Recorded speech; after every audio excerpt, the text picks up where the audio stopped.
Welcome to A Night for Truth, a series of conversations with Dr. Alice von Hildebrand on the work of her husband, Dietrich von Hildebrand, the great 20th century theologian and philosopher.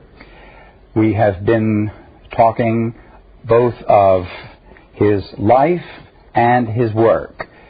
Those of you who have been following the series will know that there is a wonderful seamlessness between what Dietrich von Hildebrand did and the experiences he went through and the great mind, and I may say heart, that he brought to human experience, and then his encounter with grace and the books which issued from these tremendous transactions in his mind and heart, I might say. We finished the last discussion together, and we were speaking of this whole question of feelings. How trustworthy are they? Does grace make any difference in the way we mortals understand and trust or distrust our feelings? Dr. von Hildebrand, maybe you can carry on here. Well, I'm a bit apprehensive about this show because we are running out of time. I just started touching upon one of the most important topics in my husband's thought, namely the role of affectivity in the transformation of the human heart by the supernatural and by grace. Simultaneously, we have so little time left that I deplore once again that the book is not available, because I do believe it is so particularly needed today when there's so much confusion about feelings, about love, about the heart, the relationship between reason and the heart, and so on and so on. This is not a very big book by Dietrich von Hildebrand, the title of which is The Heart. Alas, it happens to be out of print as we speak. Say a prayer that God will see to it that it gets back into print. And I might just quickly underline, when Dietrich von Hildebrand undertook this topic, he was a brave man, because, of course, philosophers, and that was his world, the world of philosophy and theology, would tend to denigrate feelings. You know, it's the life of the mind, it's the intellect, it's syllogistic logic, so on. And to step into the realm of feelings, he ran the risk, should we say, of having his professional colleagues say, oh, well, I mean, he's just writing about feelings, that's not very important.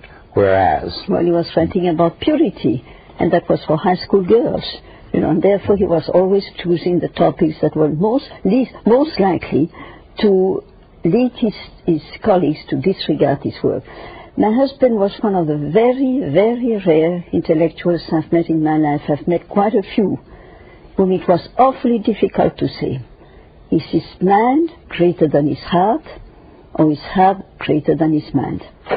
And my interpretation is both were amazing. Both were so great. His heart was a burning, loving heart, and simultaneously his mind was of incredible clarity. Now let us examine very briefly, and fortunately I have to go fast, the reasons why feelings have been denigrated throughout the history of philosophy. You'll have to turn to great literature to have feelings acknowledged in all their beauty and sublimity. But among philosophers and thinkers, very, very few have done justice to the beauty and nobility of the heart. Now, for example, you take the fact that we are commanded to love God and our neighbor. It's a command. It's a precept. It's not simply a counsel. It is something that we have to do. And you encounter someone who is not terribly attractive, or as a matter of fact, unattractive or unpleasant or unkind or sour and whatever it must be, and you must love this person. Well, obviously, you might go to your confessor and say, Father, it's all very good to say that he shall love, but I find the person despicable, I find the person unattractive. How do you expect me to love him? Simply say, nevertheless, it's a duty. In other words, my will definitely has to play a role, but whether it is enough that my will wills to love, and whether God wants more than that, you know, in other words, one thing is certain, that if with prayer and humility and perseverance and patience I keep begging God for the purification of my heart, what is going to do that? First I act out of obedience, And obedience leads me to love. You know, in many, many cases in spiritual life, you have to start with a narrow, arduous path of obedience, and as a reward, your heart is inflamed, and then you truly love. What happens for the saints, they would risk their lives to save one sinner, because their heart is burning with love for this particular person. Number two, feelings are fraught with dangers.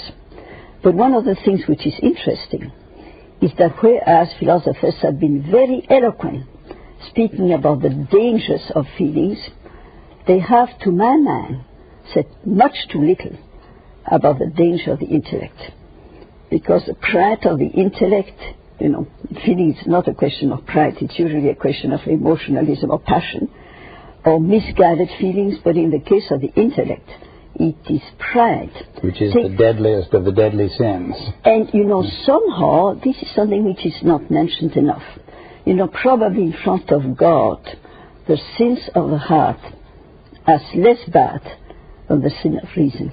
When you suddenly, you know, which happened, now I'm not going to name names, but maybe you know some of them, people who believe that they know a lot better than the Pope.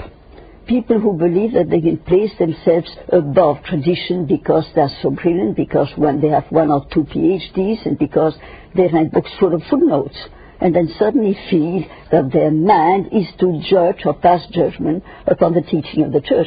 This is evil, and nobody mentions it. And it happens to be an evil which is very, very alive and active in our own day. The business of claiming to be a Catholic and yet saying, but I don't agree with the Holy Father on so-and-so.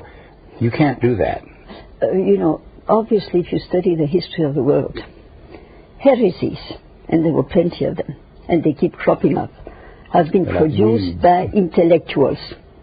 Not by the simple man on the street, but by intellectuals who suddenly taken by pride, because probably they have talents that they misuse. My husband said most errors in philosophy have not been caused by stupidity. They have been caused by pride that leads to blindness. Now let us look at another danger of feelings that have been strongly emphasized. You know, and as I said, the dangers of reason have been pushed aside as if they did not exist. I have a feeling of compassion, and I don't act upon it. I feel so compassionate. I feel my heart is just torn with grief at the thought of all the people suffering. But you can help and you don't do it. It is an illusion. There is an absolutely delightful Austrian writer of the name of Nestroy. I'm convinced he's not known in this country, but there's one sentence in his works that just enchants me because it pinpoints so beautifully this sort of danger. There's a very rich man living in a mansion, and like in the Gospel of St. Luke, this man has opulent meals and is leading a brilliant life. And there's a beggar covered with sores and so forth, you know, at the foot of his magnificent staircase leading to his mansion, or climbing up and begging for alms. And the rich man turns to one of his servants and says, "Please, throw this beggar down the stairs. His misery breaks my heart." There you are. Then you have a superb feeling, you know, which is totally, a superb picture of a feeling which is totally distorted. Because if you feel compassionate, you help the person. Yes, I've often thought that many, if not most, of the protests, the so-called protests in behalf of the poor or some nation which is in trouble zone, that you find on university campuses in the USA. When my daughter was at Harvard, she would see these demonstrations and she would say, they are not doing the people of South Africa one bit of good. They would build a shanty town, and in their little shanties there in Harvard Yard, they would have their TV and their beer bottles and the rest of it. And the Mercedes to drive home over the weekend. Yes. So it's very easy to love the poor. But what about this poor man? You see, there are people who love humanity but cannot stand their next door neighbor. And they live in the illusion, you know, that they are great lovers, and actually it's nothing but an illusion. But particularly dangerous, and this is something that I would like to emphasize because it's so prevalent today, as you pointed.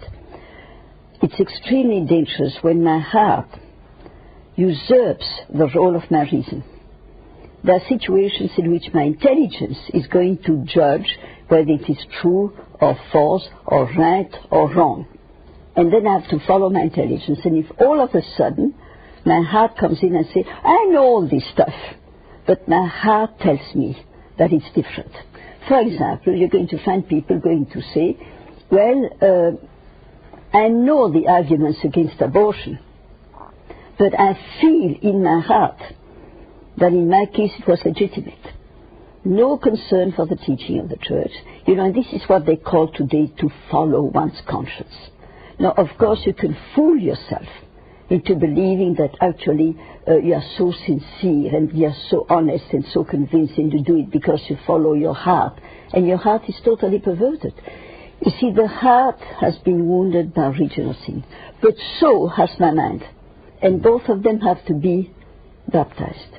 And unless this baptism takes place, what is going to happen is that my heart can be perverted and that my mind can be perverted. And then when both are perverted, then it's pretty bad. So therefore, I think the current expression, oh, well, I know so-and-so, but my gut reaction is so-and-so, and I'm going to go with that. In other words, my feelings.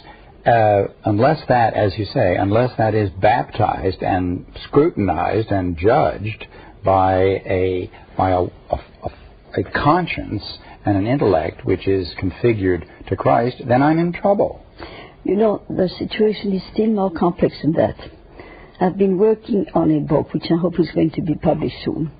And in this book I try to show that things that are truly at antipodes can look very much alike. And they create a confusion. Now, for example, you use these words that most of us speakers of English don't know. Antipodes just means the two poles. North, it couldn't be further apart. You know, I apologize. You know, that's the trouble with you Europeans. You know too much. Well, I mean, this is what I call sarcasm. But, I mean, it doesn't matter. Suppose that you take the case of someone who says, well, that's my gut feeling.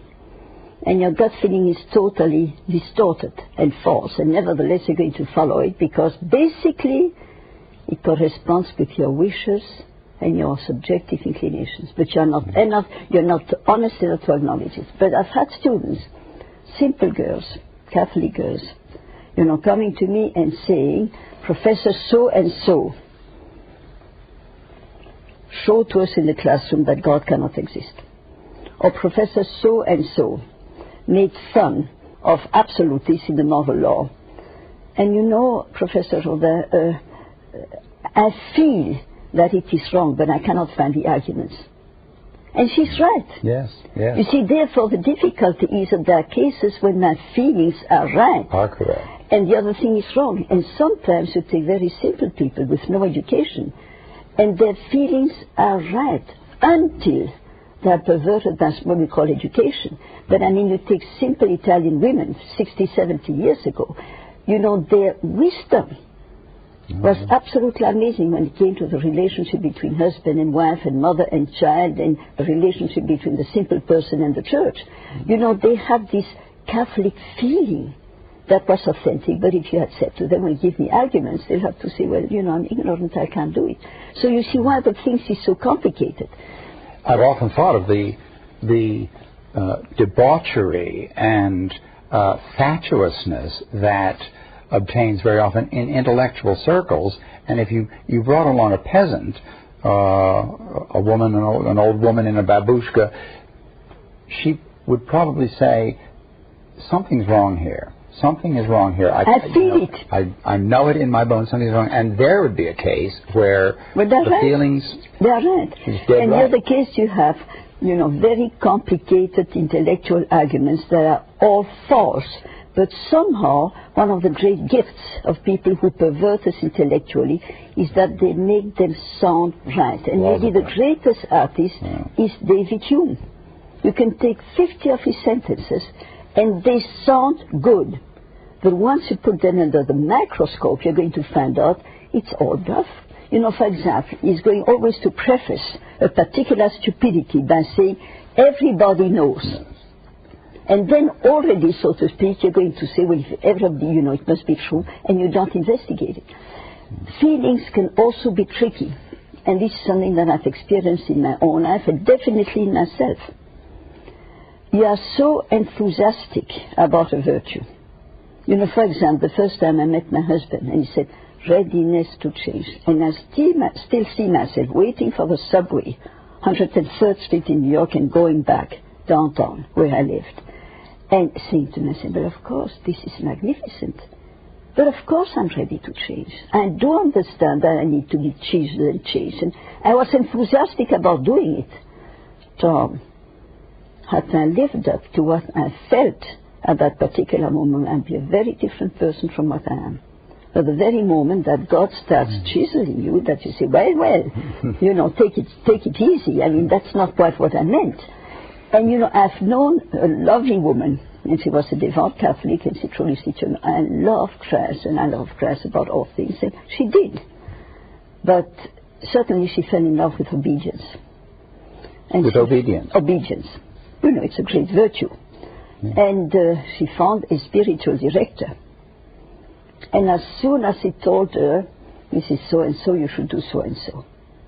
She said, you know, I saw obedience as something so great and sublime and noble, and suddenly come these petty things that are so depressing and so narrow, for goodness sake, you see. You know, these are things that I cannot follow. No, what she totally failed to realize was that enthusiasm for a virtue does not mean at all that you possess it. I mean, it's not difficult for all of us. We hear a beautiful homily, and someone speaks about the beauty of humility. But I mean, it doesn't mean at all that the next day that you're humiliated, you're going to accept it lovingly and gratefully. In this very moment, you're going to say, well, that is something that I cannot put up with. And literature, of course, is full of the sort of unhappy scenario where you have, you know, the old lecher dribbling into his drink and so on, and yet expressing the most exalted admiration for sainthood or virginity. But the idea is, you know, but I can't do that, you know, and so on. Another case in point of admiring a virtue is very far from guaranteeing that I have it, or that I'm even willing to try to possess it. You see, so from this point of view, it is understandable that spiritual directors, when they have a patient, you know, someone coming to them, a penitent, and they sort of say, beware of your feelings. But what they should add is that if some feelings are dangerous, some feelings are fraught with danger, some feelings are misleading, there are also the most sublime things that exist in the human person are feelings transfigured by grace. When you take love, when you take compassion, when you take mercy, when you take the bitter tears of contrition of St. Mary Magdalene on St. Peter, these are feelings, for goodness sake. Yeah. But you see, the thing which is interesting about feelings, and this is something that, as far as I know, nobody has said. If you study man's relationship to God, there are things that he gives us and that we can control. For example, I can decide whether I'm going to talk or remain silent, whether I'm going to walk or remain sitting, when I can eat or not eat. There are things that I control. My will controls it. But what is so surprising, and something that we should meditate upon, is that the lowest things, you take my digestion, you take what is happening in my body right now. There's a fantastic activity going on in my body, and not only I'm not conscious of it, which is a blessing, but I cannot control it. I cannot say to my intestine, no, do this work. You know, they don't obey me. It's so low, it is below my freedom. But Tom, what about grace? This is something which is so high and so sublime that it is above my freedom. I cannot simply press a button like that. I want this quantity of grace right now. God gives it when he wills and how he wills. I can say yes or I can say no. And this is crucial. This is crucial. I mean, you're right at the center, it seems to me, of some of your husband's most important work, and this question of grace and my assent to it, or my, you know, I can resist. You know, the Virgin said, "Fiat mihi, be it done unto me according to thy word." The sinner says, "No, I won't have it." and your husband's vision of how grace lifted and exalted and glorified that which is originally natural to us and purifies it. And you see, the act of will of the Holy Virgin was fully free. She could have said no. She had this incredible invitation. She could have said, I don't want it. She was free to do so. And it was a free, full will cooperating with God. And so, I mean, if you read Transformation in Trance, to go back to, there's such a harmony between the heart and Transformation in Trance that in some way the heart had to follow up because it fills up some of the gaps that are discussed in Transformation in Trance. You see, the work of sanctification is a work of cooperation between God and man. And modern man wants to do it alone. Don't come to man back and do it alone. The tremendous temptation that now has been called self-redemption. Now, if you take the tremendous appeal that Buddhism has in our society, I saw that among my students. I mean, Buddhistic things and yoga and that sort of things were widely advertised in Hunter College. But I mean, of course, if you put a poster about the Catholic Church, it would have been torn down the next day. Why? Because in Buddhism, you are taught a technique. And if you learn this technique, you can do it alone. And they guarantee a certain result. The moment that you enter on the path of holiness in Roman Catholicism, the way is partly dark. There are lots of things that you do not see. You go from step to step under the guidance of your spiritual director and the church. And all that you can do is to collaborate. But what most people overlook... Now, let me give you two examples which are so crucial in my husband's philosophy. And this is my unhappiest... Your favorite line, we have about 2 minutes. No, that's mean. So you must get these in because they're one crucial. Thing is that even though there are certain things I cannot do, I cannot press on a button and say from tomorrow I need never have a nasty thought. Yes, but what I can do with my will is as soon as I notice that I have a nasty thought, I say with my will, no. And then comes prayer, spiritual reading, spiritual food, and in an indirect fashion, this is going to transform me. By giving the proper response to God, to the liturgy, to the Mass, to the sacrament, and so on and so on, the transformation will take place not as a result as an act of will, but as a collaboration with grace. This is profoundly Catholic, this notion of cooperation with or collaboration with grace. There are forms of Christianity which teach a total passivity. Grace does it all, in effect, by magic. I pray for patience, God waves a wand, suddenly I'm patient. The Roman Catholic Church knows us far too well to know that that's not the way it happens. The secularist says, I will do it myself. I do it alone. Some Christians say, I don't need to do a thing, God does everything. The Roman Catholic Church is right there where we... Saint Teresa of Lisieux wrote, have never been able to do anything alone. That is Catholic life. Yes. You can't do it alone. Yes. But every single day you have to turn to God, and then He gives you what you cannot achieve, but cannot take through your cooperation with grace as a reward. And you will notice the purification of feelings, which sometimes disappear totally when you go to a dark night. No more feelings. They're there in a sort of super-actual fashion, but they're sleeping. And at the moment of the conquest of grace, they come back, and then you have the ecstasy of love of the saint. Now we have 1 minute. I'll give Was it to there you. another point? All right. We're supposed to wrap up now. This is a crucial point, it seems to me, in your husband's writings. Although I think the word point is not quite right, because there's a sense in which all of his work is suffused with this awareness of the, what shall I call it, the solemn responsibility which is laid on me as an intelligent creature to hear and receive the truth and respond appropriately with obedience. Through pride, I can resist it. Through appetite, self-inclination, subjectivism, I can obscure the truth. And yet your husband tackled this difficult question, this most difficult question of feelings, because he had on the one side of him, so to speak, a jury which would say, well, feelings are insignificant, they're frivolous, and a philosopher has no business wasting his time talking about that. On the other side, he'd have another jury which would say the intellect is brittle and dry and desiccated, and what we need is to get human and go with our feelings. Word. Please give me one more word. 10 the seconds. danger of some men is that their heart is a desert. Yes. The danger of some women is that their heart is a jungle. A jungle or a swamp. Yes, and I'm afraid the women aren't the only ones who can give over to sentimentalism.